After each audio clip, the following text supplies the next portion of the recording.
that's Aaron's game of the year, Split Fiction. Now on to me. On to Bronson. All right. All right, the finale. So I do have one honorable mention I'm going to bring up real quick because it's not technically out, and I don't count it as out until the console version is out in January, which is 2XKO. That's right.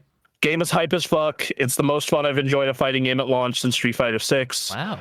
The 2XKO is awesome. Once that roster hits around 20 characters, that game is going to be lit as hell. Okay. The problem right now is just the roster is too small, so I just end up in tons of matches against the same like 5 characters all the time because there's only 11 characters. Right. Once that roster is expanded, that game's going to be fucking amazing. Nice. Okay, so honorable mention out of the way. All right.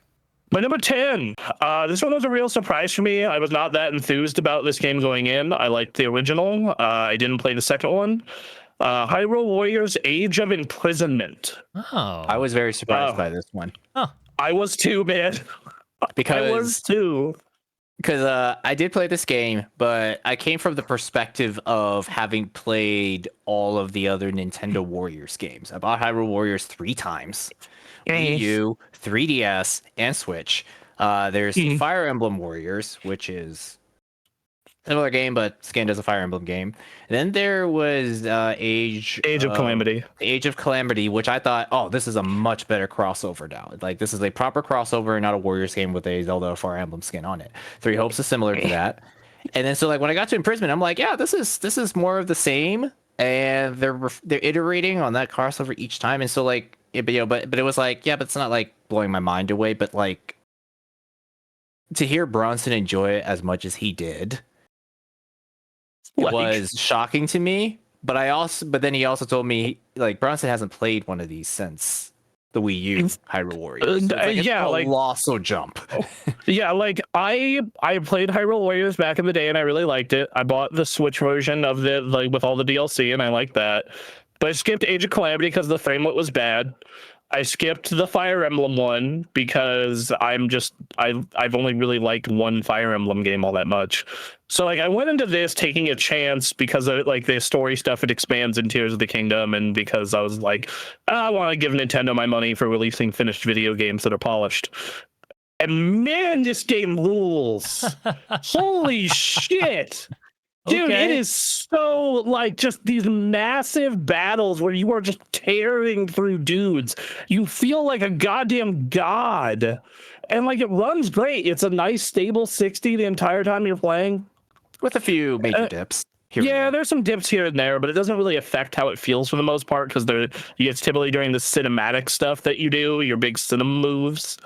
And like it has these moments where you'll be swapping between the 3 people you're controlling and sometimes 4 at a time, and you'll run these boss fights where you'll do the standard combat, killing enemies, and you'll like get to the point where everyone has their meter and their team attacks charged, and you're just letting off these Dragon Ball Z, My Hero Academia team up and super moves over and over and over and over, and it's fucking incredible. It's just like, Phantom Ganon, here, let me hit you with my light nuke and my Zelda mecha laser and my like Goron nuclear bomb hammer over and over again. I think it does the Tears of the Kingdom thing where it combines items in cool ways too. So like if you put down a fire thing and then do the tornado attack, it'll create fire tornadoes and shit. Like it is a perfect crossover of Warriors games with Tears of the Kingdom. And it does that in the combat too. So the combats will have elemental attacks as well. So like they'll be covered in sludge and you'll use the water attacks and that'll stun them, and then they'll be weak to lightning and you'll drop lightning attacks on them, and just yeah, it's great. And I enjoyed fleshing out the characters from Tears of the Kingdom. The Tears of the Kingdom characters were very kind of one note when you played through that game. In a pretty Nintendo way, of course. So this giving all of them a personality is awesome. Right. And the little Korok character is hilarious. I'm forgetting his name. God damn it. But he's this like little Korok who's on your fighting team, who wears a cowboy hat, and he is teamed up with a construct who is your stand-in for Link. And the way this construct is made is like it is a piece of the Master Sword that got sent back in time that made a construct come to life. And like the Korok found him and turned him into his best friend, and like he'll just talk to me like, "This is my bud. He's so great, saving the world." And the constructors look at him like, "Yeah, whatever, dude." The most robotic thing ever. Yes. And just the ending's fantastic. The fight of the sages versus Ganon to create the stalemate that is the beginning of Tears of the Kingdom is awesome and perfect. And then the fight between the evil construct and the good construct is epic as hell. This game has Star Fox levels in it. When a construct turns into a fucking airplane and you play a Star Fox level, it's so hype. It's hype. Yep. Okay. Like this game is hype as fuck. That's the only way to describe it. Like when you first start, you're like, oh, this kind of feels like a standard Warriors game. And then like level 3 or 4, you get the Star Fox stuff and the actual imprisoning war starts. And it becomes like, yeah, it's kind of grindy. Up. Yeah. It wakes up big time. It's a little grindy because if you want to like have an easy time going through the story, definitely do the side quest. You'll be way over leveled. I was like 10 levels because I did most of the side quests. I was 10 levels over leveled the entire time I was playing it with most characters. But yeah, it is the best Warriors game I've ever played. And it honestly makes me excited for the next time they do another one of these instead of like, oh yeah, another Warriors game. I mainly want the crossovers, though. I do not give a shit about Dynasty Warriors still. Right. No, the fact that this happens in the Zelda universe infinitely increases my interest. Like, it made me download, like, the Steam sales happened recently, and it made me download Persona 5 Strikers, which is the Persona 5 version of these. Okay. Because I was like, well, I mean, if this is where this is at, Persona 5 Strikers on PC has to be amazing, right? Right. So I'm gonna check that out later. But this game, determined. Yeah, I'll get back to you. I'll get back to you on that one. But this one in general, whoo, cool. Yeah. Like I said, my main complaint is it gets kind of grindy in the later half of it. Like it's very much all right. I'm getting tired. I have officially killed Ganon's army about 5 times. So let's wrap this up. Right. Yeah. And for me, as a person who's played all the Nintendo Warriors games, it's an iteration from Age of Calamity. So your mind won't be blown, but they're always iterating just a little bit more. So like for me, it's a 3 out of 5 game, but it's like it's good fun, but it's like more of that same iteration that they've been doing with each release for the last 12 years. It makes me want them to give Age of Calamity a Switch 2 patch. So it'll run at 60. That would be nice. That would be because if they were to give Age of Calamity a Switch 2 patch, I would immediately go buy it. I like Age of Calamity more than Imprisonment. Okay, fair enough. So because it just kind of has more of, it's a little closer to the original Hyrule Warriors. Because this one feels like a linear story almost, whereas like Age of Calamity kind of felt a little more open. And I do miss like Hyrule Warriors challenge modes and the fact that it would, if you tried to 100%, it would take you an eternity because there's so many. But it was very much a Warriors game with a Zelda skin on it. I did miss the fan fiction stuff of the first Hyrule Warriors. Of we have every Link, every Zelda, every side character all mashed together in the playpen. But as far as crossovers go, this is a very good crossover. Yeah, if they put out a 60 FPS patch for Age of Calamity, this game made me want to go back to it if that happens. All right. So I guess I should get to my number 9 though. Sure. Ghost of Yote. All right. Ghost of Yote is a perfect example of why polish and giving a shit about what you're doing matters. It is a game that is very much it takes your standard open world kind of blobby game and adds so much attention to detail and quality and just polish and just artistic direction that I was not upset about playing what is effectively a really polished blob game. It has the stealth thing, the open combat thing. Did not give a flying shit that it was very much all that together, because it looks so great and the controls are perfect and the combat is simple but a lot of fun. The stealth feels awesome. You just feel like a fucking badass when you're like jump off a roof and slaughter a dude by cutting off his fucking head. They nail the samurai movie thing again. It is Kurosawa. They added 2 other film modes from 2 other famous samurai directors. One of them is the Afro samurai guy. Like, it has a filter and a soundtrack for that. It adds lo-fi samurai beats over the whole game. Hell yeah. That was awesome. They kind of just took everything about Ghost of Tsushima and improved it a little bit. Okay. Except the story, which is about the same. Like, it looks better, it plays better, the environments are less empty. That was one of my big complaints about Tsushima, is it felt like a very empty world. This world does not feel that. Cool. It doesn't have stupid towers to unlock the environment or tell you where to go. You actually have to kind of source stuff out from your own or talk to a cartographer, and even then you're kind of navigating your way around. I think my biggest complaint with it is I wish that they I wish they cut out Teshio Ridge. That zone's awful. It's a terrible, terrible zone that's boring, and the puzzles are insultingly easy. You know, it feels like the puzzles in Teshio Ridge make me feel like I'm in like a children's book.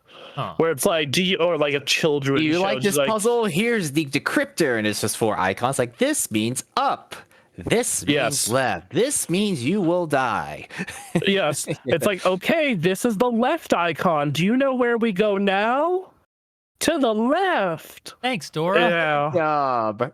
Yeah. Like, it's, you know.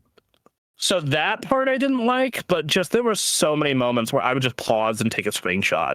Or like in a boss fight where it's like you're doing one of the duels and it's like this cinematic fucking masterpiece of camera angles and the fight is super close and it just feels super good. I think that it was a very firm reminder of why I still care about AAA games. And why I love that polish and that tech advancement, but so few people can do it to this level of quality. Right.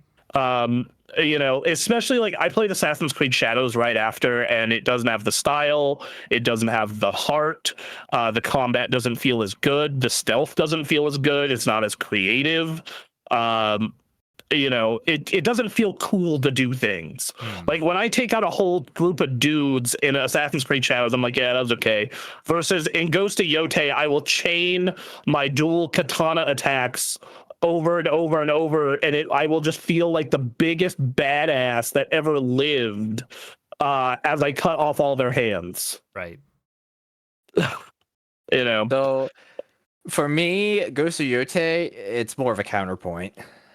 The counterpoint perspective is, I think that with a professional hat that this game is good, very high quality, but to me it was a 3 out of 5 game. Yeah, I've seen it, and I came away saying it's a 4 out of 5. Like, I think it's to me, it just felt like another Sony Prestige blob game with a heavy dose of polish, which is what they do for all of them. And I finished it. I generally like it, but I also felt disappointed because I like Tsushima a lot, but I played through this game and I just felt like, for how prestige this is, it kind of feels kind of old. They reuse a lot of voice lines, they reuse a lot of character models. You know, I feel like I'm watching the same camera zoom up into Atsu's face and the opponent's face, and it's the exact same camera angle for just about all the boss fights. And all the duels have the same intro cinema. Yeah, the same intro. They wanted to recreate the Kurosawa film duel. Right, but then they kept reusing that same exact script. I just kind of felt like this doesn't seem as fleshed out as they were hoping. And now, in the defense of Sucker Punch, probably, is that I felt that there was a distraction going on when they were making this game. Again, back to my whole theme of focus, right? Because this game was made during the whole Sony's big live service push, and I couldn't help but feel that this game kind of came out we hit the checkboxes and we got to put something out because we spent this time being distracted by and then canceling our live service project that the mothership told us to do. And so I just didn't feel the magic as much, probably because it was the second time.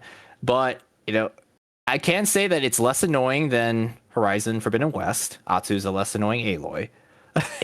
I like Atsu as a character, especially by the end, because unlike Aloy, she actually learns the lesson. Yeah, she actually the game is trying to tell you.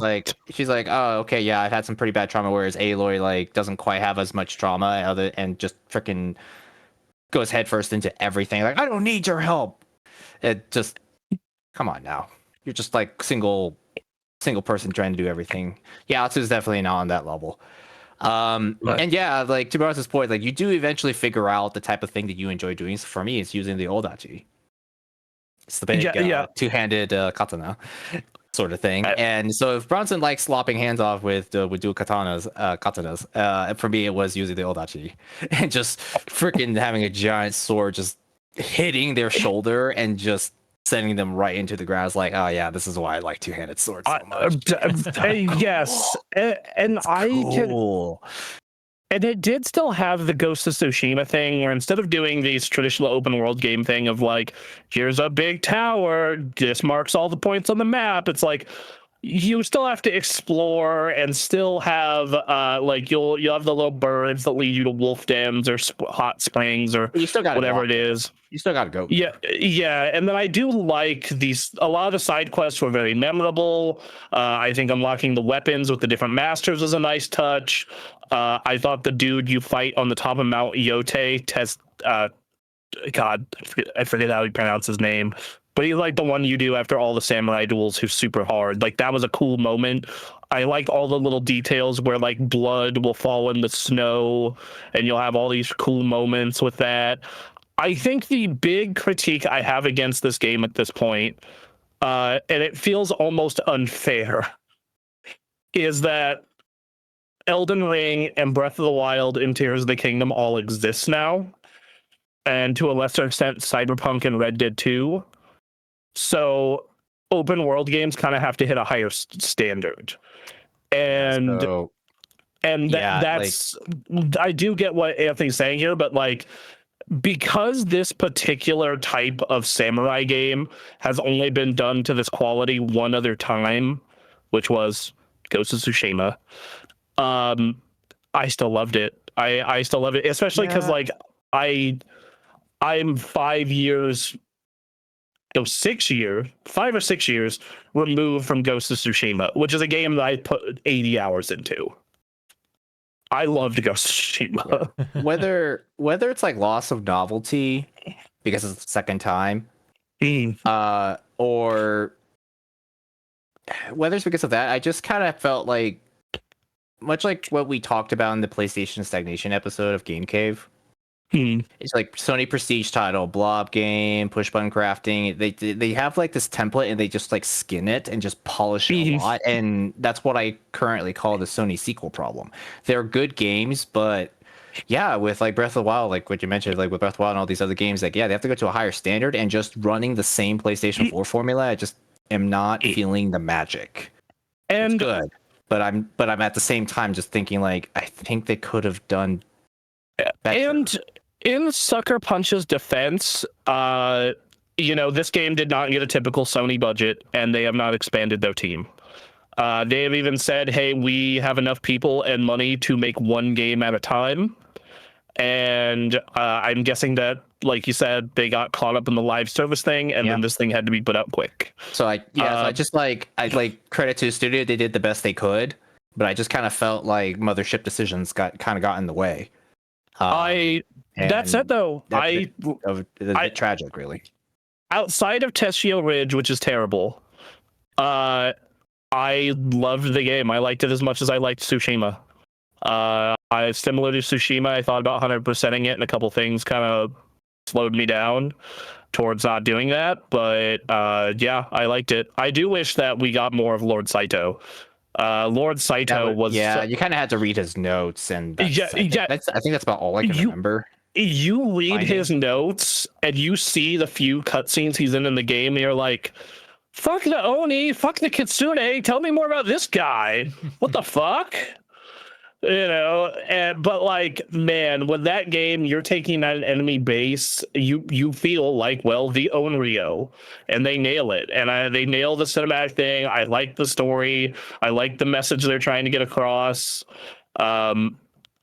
I think that it's a great game, and I think that's a gorgeous game too. It's if anything, I screenshot and save screenshots onto my PS5, and it's very rare I ever do that. I have like wow.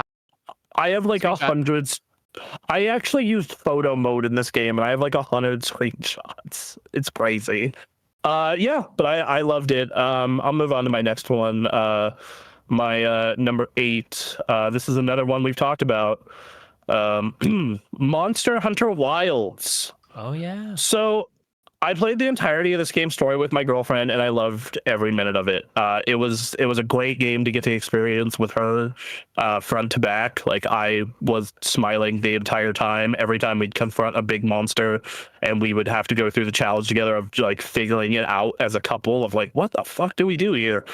That was super fun, especially because it was her first Monster Hunter, and it was and I'm by no means a Monster Hunter expert. It was my third one and my second one that I actually finished. Okay. So it was kind of like a group effort to figure out like the new things in the game and get good at the game. And it's just, when you're playing this with other people, it is a 10 out of 10. Getting into the matches with other people is a pain in the ass. Getting the like menu navigation setup sucks. But when you are with your friends, with your significant other, prepping for a fight, and then running to the fight and doing the fight and chasing him down, it is one of the best goddamn experiences in video games. I am not a hardcore Monster Hunter person. I do not know the little intricacies that make everyone complain about this, and I honestly maybe don't see it as important because I'm still having a great time with it. Like I am loving, I want to get back into hunts with you guys. I want to get back in the hunts with my girlfriend. Like, just, it is a fun ass game.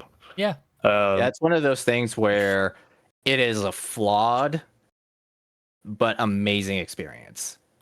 Yes, it's how I described it. Because like, Dragon's Dogma 2 is like, yeah, this is a flawed game. Like, it's got problems, but like the peaks are so good though. Mm-hmm. And it's not like anything else that I know of. Yeah, like we'll have moments where like she'll down it with her bow gun, and then I will like cause a bunch of wounds with my dual blades and do my little spinny attack where I like up the entire spine. It's like, yeah, fuck you, dragon. You very much feel the fantasy of being a monster hunter. Yeah, and even the slow moments, and the environments are beautiful, and you have these like fun slow moments where we're all getting set up, eating our food. Like, all right, everyone eat. All right, we all ate our food. We got our stuff. You got your right armor set. All right, great. All right, and you go chase it and run to it together and hunt it down, and someone will find it early. We're coordinating a voice chat too. It's like, no, this is not working. I'm going to switch to my gunblade, or I'm going to switch to sword and shield, and like just simple notifications to your teammates, and you just join random people, send the SOS flare, and they come in, they help you. And yeah, I like being that guy. I like looking up SOSs and being like, I got you, I'm coming, random person who set out the SOS flare. Yeah.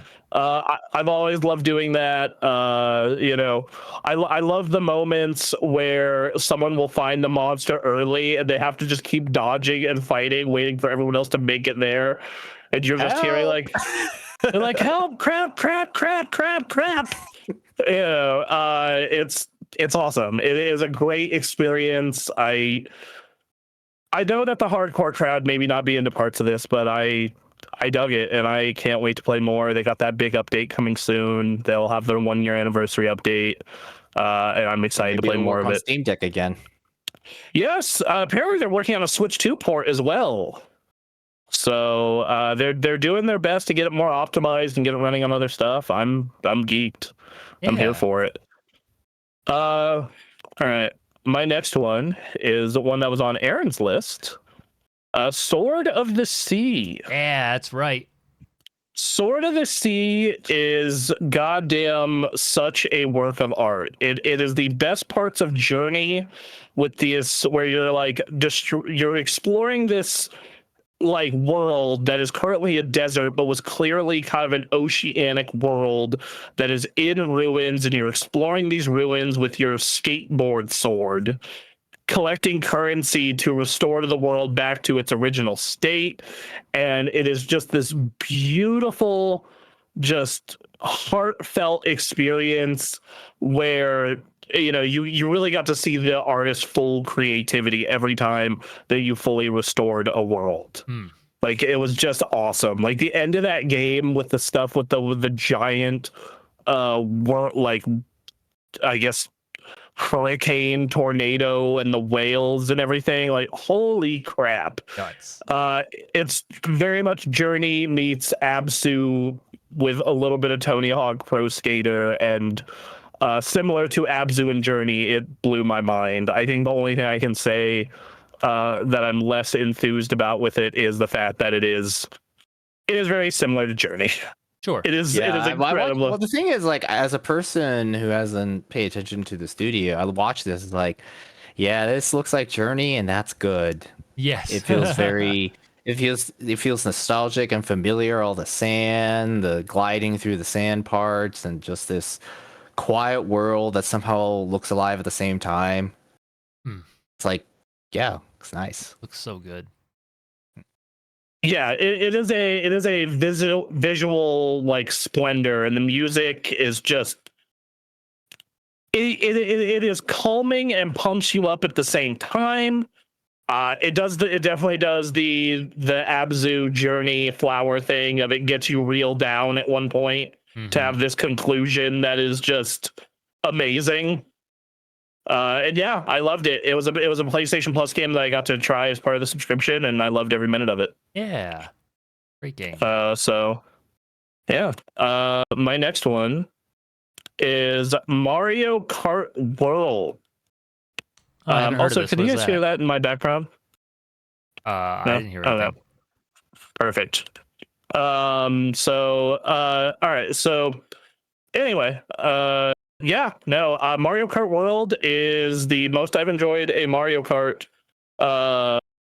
in ages. It is I liked 8 and I liked 8 Deluxe a lot. I thought they were great games, but I preferred 7, and this game adds a level of depth and insanity to Mario Kart that is just special.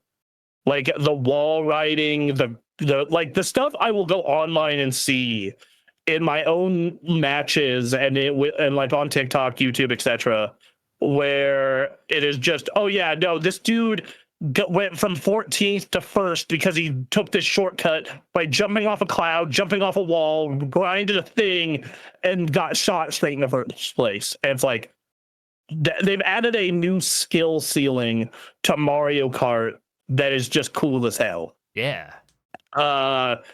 And then Knockout Tour is just a blast. Like, Knockout Tour is super fun, front to back. Like, they somehow found a way to add a new level of stress to Mario Kart. No, I don't want to get knocked out. And like, come to think of it, like, I thought about it, it's like, it's a little bit like Tetris 99. You don't know who's going to target you, but you have like that franticness to keep going and do the best you can to not get knocked out. Yeah, like I think that a perfect example of this is like when we were doing that Switch launch weekend stream, and it was me, Duncan, Aaron, and Anthony all fighting just back and forth, and I yoink ahead to, I think I've heard it was Anthony or Aaron who got knocked out of the top 4, and I was just like, oh man, I would be so salty if that was me right now. I would be so for real salty. I love all the costumes. I love Mariachi Waluigi. I love all the memes that came out of that, of him just vibing on the lowrider cart while listening to La Chona. Like, that shit was hilarious. Like, it's so good. Yep. It's so very good. I think this game has been getting a lot of unfair criticism due to the price went out of the bundle, the fact that there's a bunch of people hating on Nintendo right now. I think it's getting a lot of unfair criticism for what is otherwise like I said, too early to tell, but it might be my favorite Mario Kart when it's all said and done, especially if it gets the same level of DLC support that 8 got. Yeah. And Knockout Tour is the best thing added to Mario Kart ever. So, right. yeah, so pretty good. simple on that one. Yeah. Self-evident when you watch it, just like, yep. I actually wonder if Yep. it's like an idea that will continue to live on, because you see like various ideas in Mario Kart that goes, because you got the 2-player, the co-op art thing in Double Dash. Yep. And then you have the 7 and 8 driving upside down, teasing us F-Zero when not giving us F-Zero. Nope. They gave us F-Zero 35, I think is what it's called, or 99, the Battle Royale one. Yeah. But that's like the sprite-based one. Yeah. Right. Like Super Nintendo style one. But yeah, it's like so I wonder if they're gonna keep Knockout Tour around, because they seem to like try a different idea with each Mario Kart, but then like not carry it on as a standard baseline feature. It's like, battle mode, Grand Prix 150cc, all that stuff will always come with Mario Kart. So I'm curious if there's anything in World that they're going to keep in the long term. They better keep Knockout Tour. I like the costume stuff is fun. The open world and I like the P blocks. Those were really cool. But man, they better keep Knockout Tour. I will be so upset if we're talking about a new Mario Kart in 8 to 10 years, and it's like, no Knockout Tour. I'll be like, this is bullshit. So, yeah. All right, on to my next one. So, for me, these were the 5 games that I can honestly say that really resonated with me, and just loved the crap out of and played tons of, and these would be, if I did the standard reviews, these would have been my 5 out of 5s. Okay. Everything below this is a 4 out of 5 on my top 10. These are the 5 out of 5s. All right. All right. So number 5, Battlefield 6. I'm a little surprised by this one. Yeah, so let me start by saying the campaign is garbage. Pretend it just doesn't exist. Okay. You're better off. All right. It's bad. It's like shooting gallery level, on rails level of bad. It's like someone got the assignment to make a Call of Duty game, but didn't know what makes a good Call of Duty campaign. And then it has Battlefield shooting, so it doesn't make a good shooting gallery. Okay. So just pretend the campaign doesn't exist. And then I didn't care for the Battle Royale either. But none of that matters, because this multiplayer is fantastic. It is so goddamn good. It completely understands what made Battlefield 2, Bad Company, 3, and 4 special. This is not Call of Duty. It is not an arcade unrealistic shooter. It's not full mil sim, but it is like Gran Turismo level of mil sim. You have to work as a team. You have to work in groups of 4. You have to coordinate. You have very little life. Guns function nearly like actual guns. And it just creates a lot of really cool moments playing as things that aren't your standard shooter. Like, I have had matches where I will be in the top 3 for points playing a medic, not because I was amazing at shooting, but because I was running around reviving every single person that got downed and focusing on capturing objectives and points, and we'll win. And or same thing with I will play as an engineer, and yeah, I'll get some kills on some helicopters. You always feel like a goddamn badass when you shoot down the helicopter or the jet with the RPG. That's amazing. But that's not what matters, because my job is to fix tanks. I'm here next to run to your tank and weld this motherfucker, and I'm going to do that job perfectly. Okay? Okay. Yeah. Same thing with sniping. Yeah, it's important to be a sniper and get kills, and you have to start factoring in bullet drop, which is really rewarding. It's this very rewarding system of okay, I have to tell how far away my target is and use the gun special target judge. But then on top of that, once you get it and you're like, oh dude, I hit that headshot from 420 meters. That was so sick. Every long headshot with the sniper feels so fucking earned because of that. And it has this nice sound. It's not quite Gears of War, but it's close, where it's like this shing, and with a little bit of a like crunch to it, and you're like, oh yeah, fuck yeah. I love a game that does great feedback like that. Halo Infinite, Avowed. Yeah. Love a game that does good audio visual feedback. I like how it's like, hey, this is a mill sim for normies, and it's a lot of fun for that. When I like the team based aspect, and I like how it's 32 on 32 in the biggest battles, and you feel like you're just one of many. Like, yeah, you as a really good player or someone who's having a really good round, you could really help your team, but you still need to work as a team. Mm-hmm. This is not a Halo thing where one really good player can carry you, or a Call of Duty thing where one really good player can carry you. It's like, no, you are one of many. You are going to have to coordinate as a squad and coordinate as a team to the best of your ability. Like, I've had games where I'll be playing support and I'll hang around my 3 squad mates. I'm just constantly reviving them, and we just keep slowly advancing this war of attrition as I'm giving them ammo and healing and revive. It's just like, inch by inch, we're getting the point, boys. Stay on it. Stay on it. Keep going.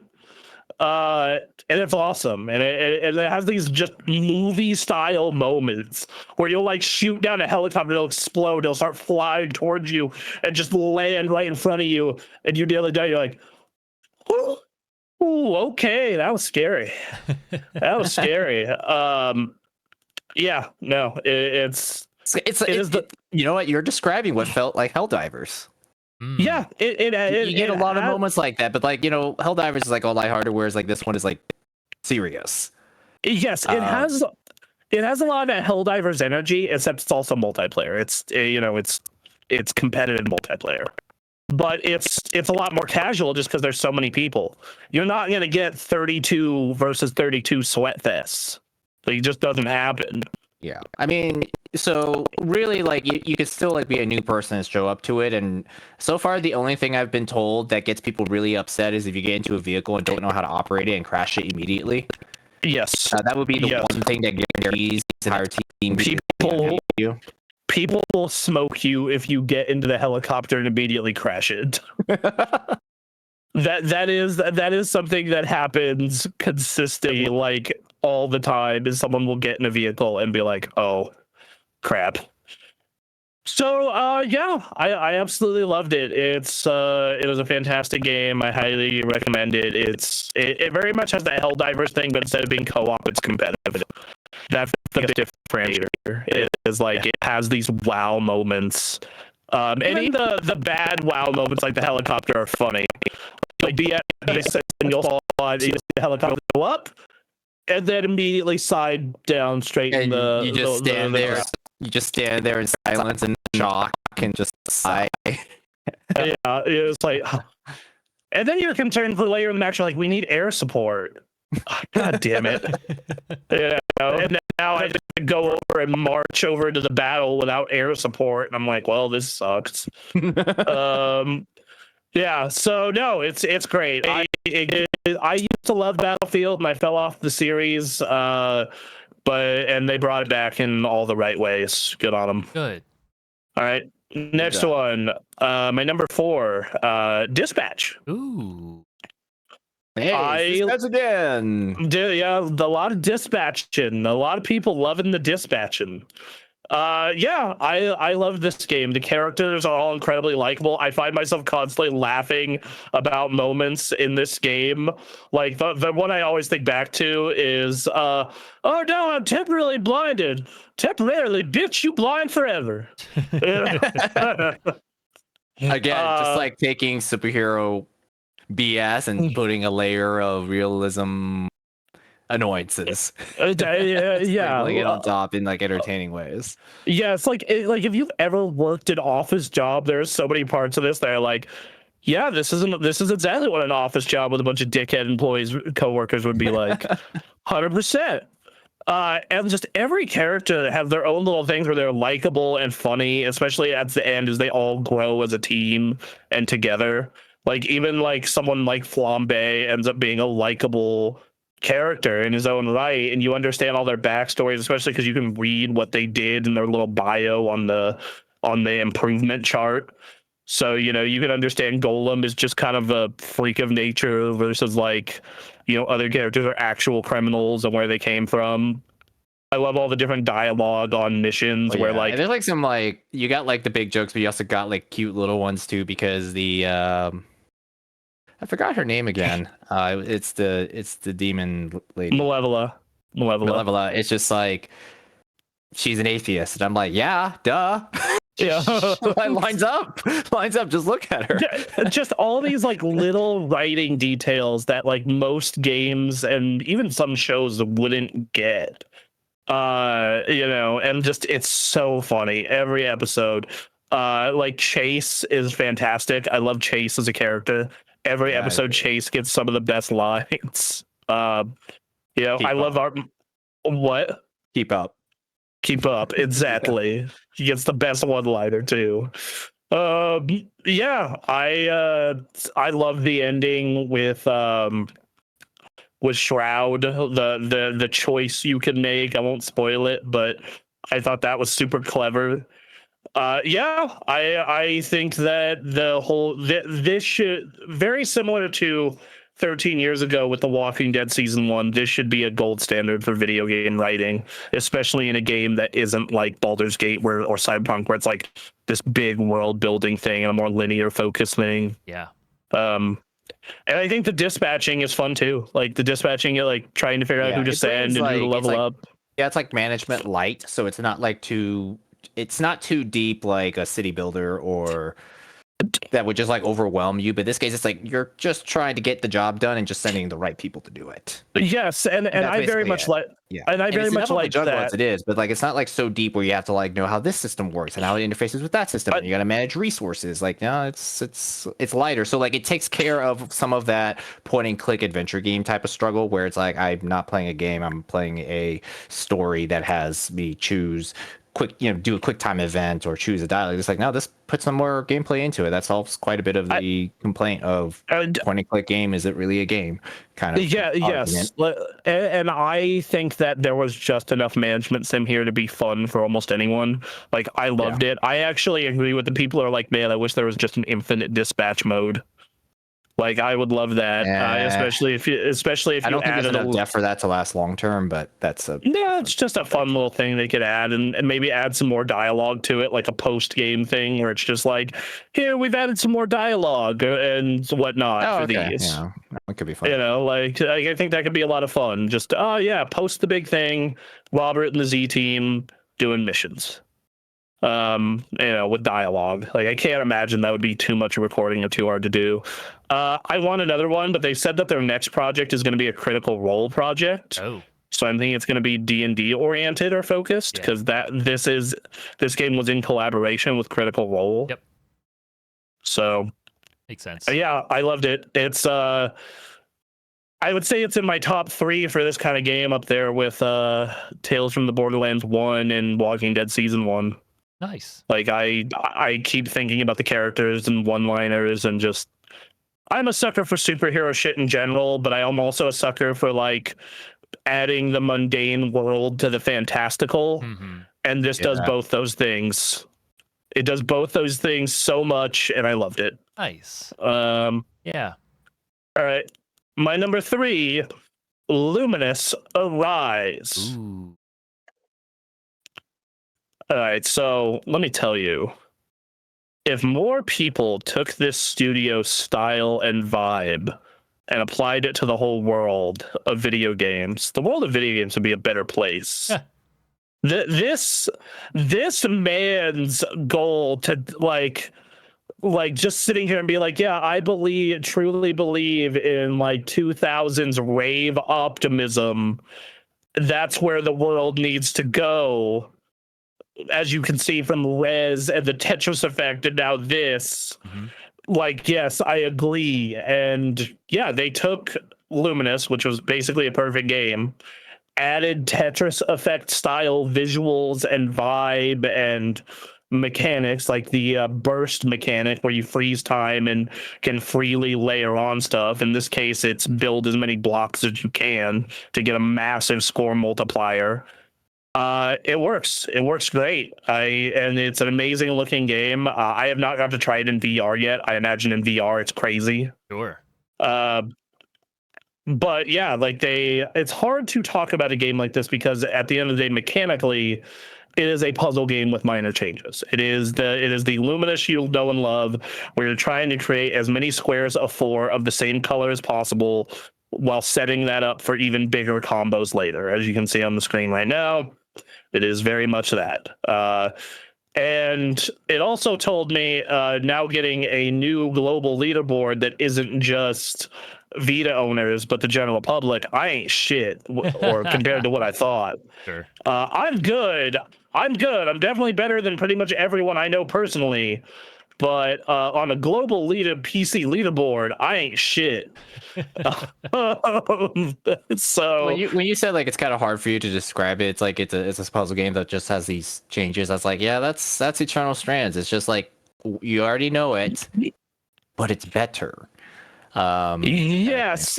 And I will say that the visuals they use for each level in this are some of the best in the series. Like the fruit level, the elevator level, the beach level. Like they all have this real and the music is spectacular. Like there's this level, I think they showed it in this trailer here, with these 2 chameleons that stick their tongue out every time the bass drops. And it's so good. It is such a good track. I've been listening to it like when I shower or when I work, and it just has these horns going. And it's just, oh, dude. And you just get zoned in. Like my average run in this game is about an hour to an hour and a half in survival mode. And I will just be locked in for that full hour to hour and a half. Just like I don't need pause. I am just Steam Deck here or me at my monitor here. Just must make all the blocks. Must make as many block combos as possible. Yeah, they nailed it. They somehow found a way to make Luminous even better. It is now the best Luminous. It is better than Electronic Symphony, which was already a high bar to top. Yeah. Wow. Say it. If you like puzzle games in any way, shape, or form, you like Tetris 99, you like the Tetris effect, you like Luminous, you will probably enjoy the living shit out of this. Or if you just want a really cool, futuristic, very optimistic view of the world game, which that's kind of another thing I liked about it. Like when I turn on the news every day, it feels like Cyberpunk. So getting a piece of media that's like, no, everything's going to be okay. There's some joy in the world still. It's nice. Versus when I turn on the actual news, it's like, good morning, Night City. Yeah. So yeah, there's just this real optimism in the music and the vibe and just, loved it. Nice. So when I was fighting between my number 2 and my number 1, I had a very similar situation with Anthony, where I was stuck between 2 games, and I ended up choosing this my number 2. But man, if you asked me any time throughout the year what was my number 2 and my number 1 after I finished them both, these could have swapped at any time. But I had to make a call when I was writing this last night, and I made the call for a very similar reason as Anthony. But my number 2 is Expedition 33. Yep. This is the most complete video game I have played in ages. It does everything right. It has an amazing story. It is incredibly polished. It has an ending that you can discuss for hours.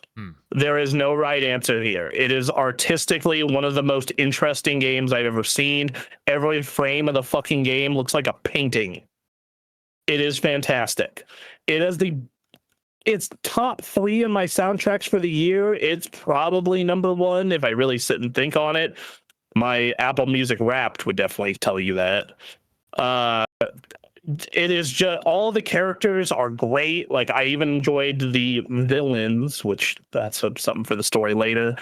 I love the combat. I'm already a sucker for JRPG combat. It's just kind of like this nice, relaxing thing. But they found a way to make it more engaging with the parry system. And unlike parries just being this big thing where you get a counterattack, no, in this one, the payoff for perfect parrying is amazing.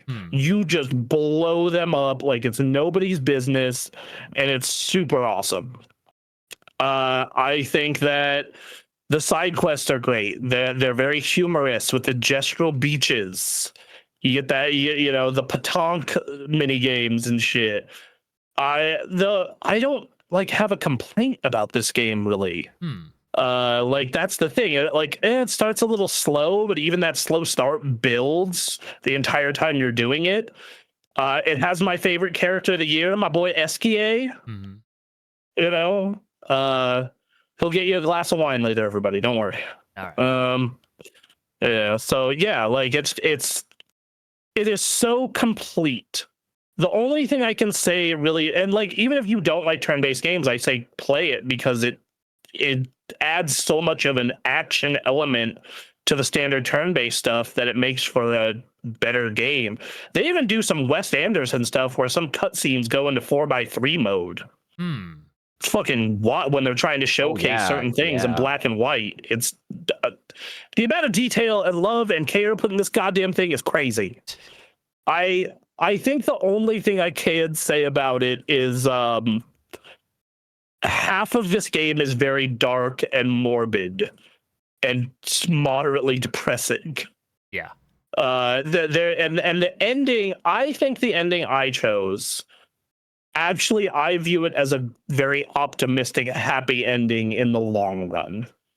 But some people have disagreed, and that's one of the things of like the artistry of this ending is so great. Is like it is one of those things where it's just like, you know, people are gonna debate it for a while, and I don't want to spoil it because of how great it is. Yeah, so that's my number 2. You could ask me at any time whether it could have been my number 1, quite frankly. So might as well be tied. Yeah, might as well. But we don't do ties here. Ties are for losers. All right. So with my number 1, very similar to Mr. Ta, is Donkey Kong Bonanza. Man. Yeah. So in a very similar to Anthony, this year news-wise has sucked. And I don't mean just video game news, though that has been very depressing in a lot of ways, even though there has been bright spots. You know, Xbox is very much cheering us up on a monthly basis, it seems, this last year. I just love that discussion. I'm tired of the Xbox stories. I'm like, well, tell them to stop fucking up then. I don't know what to tell you. Yeah. I don't make the fucking news.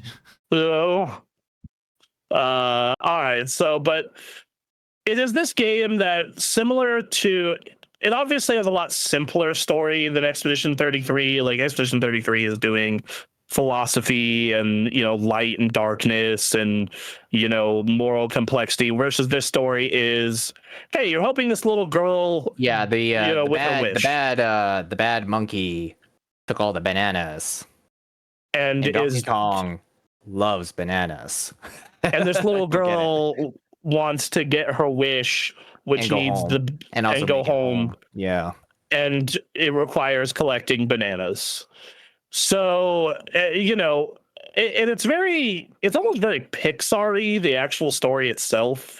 It's very simple. There is a moment in the middle of the game where you get separated, and it's, you know, it's sad and it feels weird and you feel limited for a bit. But you know, I think that, you know, the story isn't what you're here for. It is the gameplay, and this gameplay is might be the most cathartic video game I've ever played in my entire life. It just feels good to smash. All right.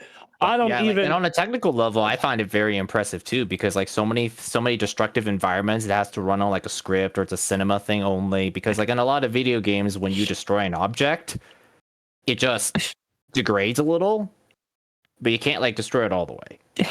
You can destroy the map outside of some metal buildings. Yes, and like you would think like, oh, but they did this with physics.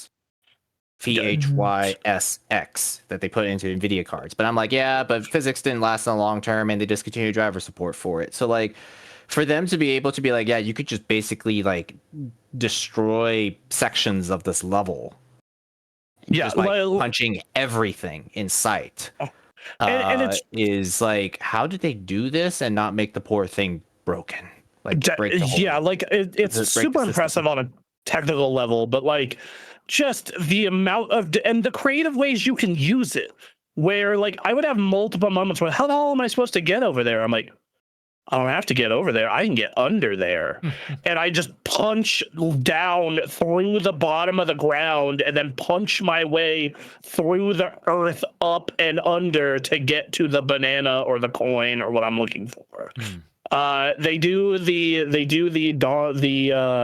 split fiction thing where like each level kind of comes with its own thing. You're seeing them on the screen, the different bonanzas, and then you'll want to go backtrack through older worlds with new bonanzas to get all the stuff. Like that. Just it's always doing something fresh and using the mechanics in creative and interesting ways. And I really appreciate that. And it is just a game where every level is a real joy to see and play. Where like, yeah, okay, the first 2 levels are, they're all right. Like they're good. But then where it popped for me was the snow level, which I believe for me was the 3rd or the 4th, where you get the zebra bonanza, and like the zebra bonanza allows you to run over platforms you would normally fall through because you're going fast.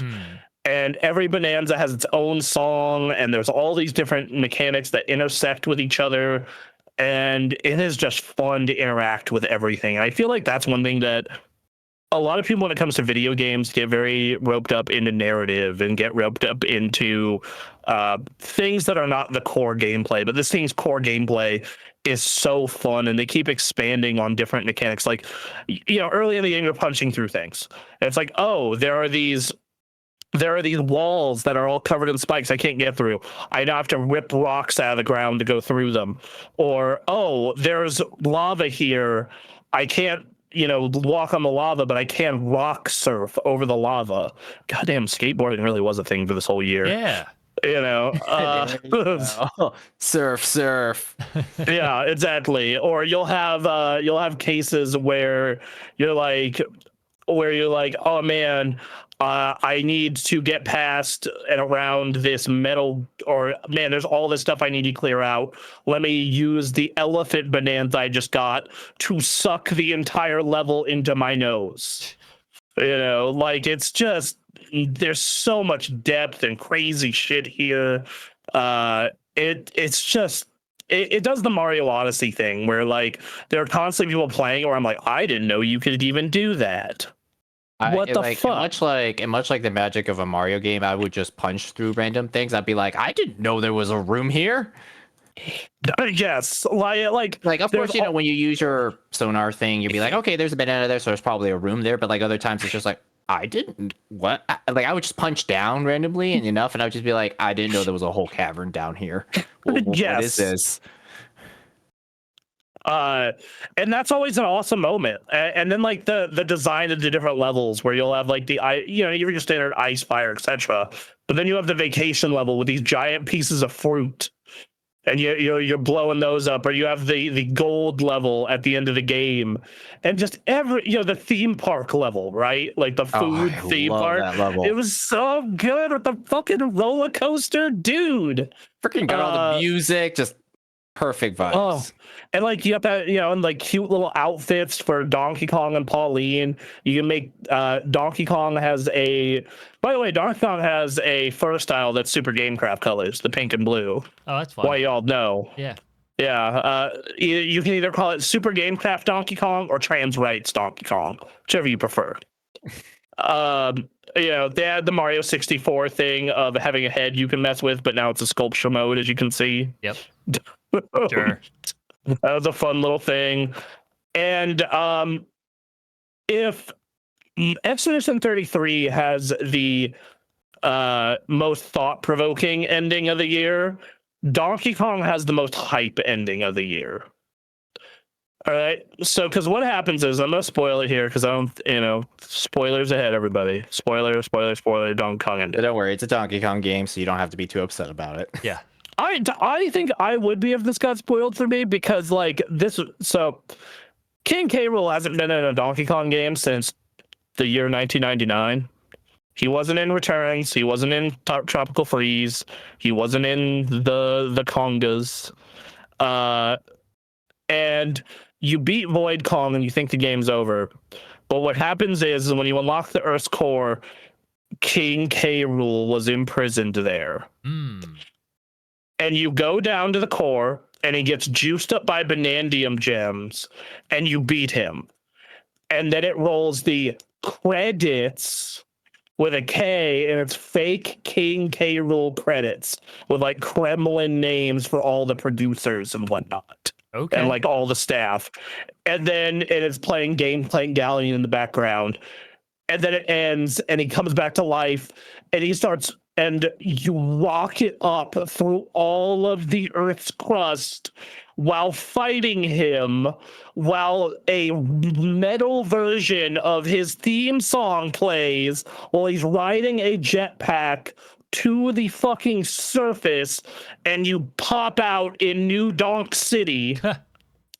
You platform through a New Donk City that's on like with lava and shit all around it from him and the Banandian gems, and then you fight him in a giant boxing ring in the last boss fight on top of New Donk City to beat him and get the wish and Pauline back home. It is hype as fuck. Cool. It is so goddamn cool. I cannot stress how fucking cool this ending is, especially if you are a fan of old Donkey Kong Country. And also the rock metal version of Gangplank Galleon goes real hard. Nice. It's real good. And then yeah, like it's so goddamn creative the entire way through. I think the primary things I can say against it is the first 3 levels are good, not great. Similar to Lee, how to with Expedition 33, I'd say finish Act 1 before you really judge it, and that's kind of it. Like it looks great, the music's great. Like there's so many cool things you can do with the mechanics and the bonanzas themselves. Just it is a special game. Like I would say it's right up there with Mario Odyssey. It has the same level of creativity, the same level of just vibe. Like when you're trying to do it's as if it's made by the same people. Yes, it is definitely made by the same people. I thought I was going to get 3D Mario this year, and at first I was disappointed because I was like, I don't know. Yeah, it'll probably be a good game. No, this game's awesome. This game's, and it's just so cathartic. Like just playing this game, like just punching through stuff and getting to toy around with like, oh, I'm going to punch this like on screen right now. I'm going to punch this cloud. It's going to create a pattern. I can grab the cloud and float up, and then I will like do my dive fist attack and create a giant crater. And oh, look, bananas. I found more gems. Awesome. Yeah, it's just, oh god, it's just like it's this cathartic, joyful, fun game that is just so happy to be a fucking video game. And it isn't trying to do some complex, thought-provoking and message that could be interpreted either way. It's like, no, you're just trying to get this young girl home and get bananas.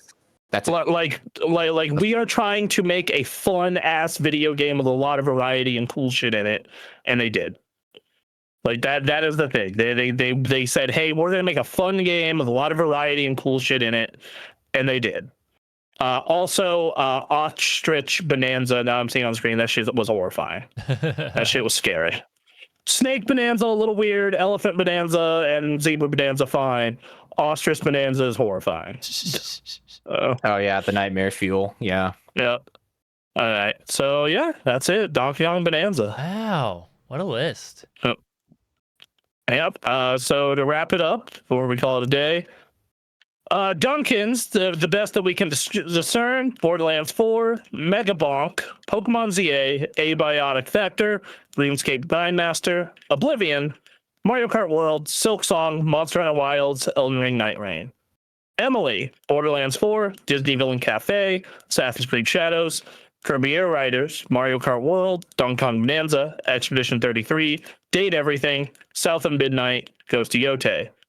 Anthony, Dark Day 82, Oblivion, Mario Kart World, Tokyo Extreme Racer, Dispatch, Avowed, Eternal Strands, The Altars, Expedition 33, Donkey Kong Bonanza. Aaron, Date Everything, Tribe 9, Dispatch, Pokemon ZA, Skate, Mario Kart World, Monster Hunter Wilds, Sword of the Sea, Skate Story, Split Fiction. Me, Bronson, Hyrule Warriors Age of Imprisonment, Ghost of Yotei, Monster Hunter Wilds, Sword of the Sea, Mario Kart World, Battlefield 6, Dispatch, Luminous Arise, Expedition 33, Donkey Kong Bonanza. The only game to make every single list is Mario Kart World. So Yeah, that means it is the Yeah. game of the year. Yep. Of Super Game Craft. By math, Nintendo, you can put that on your box. Mario Kart World Game of the Year. By math, which is logically correct. More members of Super Game Craft have Mario Kart World on their list than any other game for 2025. So it's obviously the Game of the Year. Yeah. I have a little bit of cleanup. We have a little bit of cleanup for the show that we're gonna do here real quick. A couple of games that I really want to play more of, but just didn't get the time to. Octopath Traveler, Hades, Final Fantasy Tactics, Fatal Fury, Neon Inferno, Katamari, Skate Story. All big ones that I want to put time into. And then, hey everybody, this is Aaron's last show hosting. Yay! Oh. Yeah, he be leaving. He's well, I'm sure we'll con him into guesting at some point. Probably. But I'm sure we'll do some. We'll put out a trap, lure him in with. I'll be popping in every now and then. We'll put out like one of those pull cages with like a skateboard and like a beer on it. Just put out a honey pot of skateboard with some cash on it. Yeah. Exactly. Yeah. Yeah. He'll go in the cage and be like, we got him. All right, here's a microphone. We're recording it now. So that means I'll be hosting. Duncan will be co-hosting, and we'll have Anthony on sometimes, of course, just like last year. And I know some of you observant folk, hey, Duncan's sick or has family stuff going on. If that's the case, you'll be getting a lot of me. Yeah, a lot of solo me. And that's one change, and I hope to have more edited content out and cool stuff going on this year. Yeah. So that's that. You guys have anything else? I think that's it. I think there's never been a better time to play video games. Hell yes. Looking at, so I decided to take down all of our list. I'm like, this is a good group of games. If you played all these games minus Assassin's Creed Shadows, you'd be pretty in good spot. I'm pretty stoked. Yeah. Yeah, Look, that one. Ubisoft tried. They tried. Okay. A bunch of people probably liked it. We got it up to appear on the list once. Somebody somewhere likes it, that's for sure. Yeah. But yeah, so a lot of great games, and there's plenty of great games that didn't make our list that I'm sure we played and liked. And I mean, I played a whole bunch of games that did not come out this year that I really liked. That if you were to ask me, like I loved going through the Switch 2 games again, right? Like those were awesome. Like I loved going through. I played a ton of Marvel Rivals this year. Surprise, surprise. Yeah. I played a lot of Street Fighter 6. I started a playthrough of South Park: The Stick of Truth on the Steam Deck when I was at Evo because I wanted to kind of a wind down RPG. I played a shit ton of Balatro this year. Sure. Yeah. So. Yeah, great year, and we have another great year coming, and we'll talk about that next week. As we talk about kind of what's looking ahead for 2026. Exciting. Yes, video games. Video games. All right, I think that's a show. All right. Thank you guys. We have a Discord. Join our Discord to talk about video games and stuff. Like and subscribe all our YouTube stuff. We have a number of channels. You should go check out where we got our edited content, where we post our podcast stuff. We're playing video games. You should check all that out. We're on social media if you want to reach out to us through there. Listen to the podcast, all that fun stuff. Anyway, guys. Bye. See you later.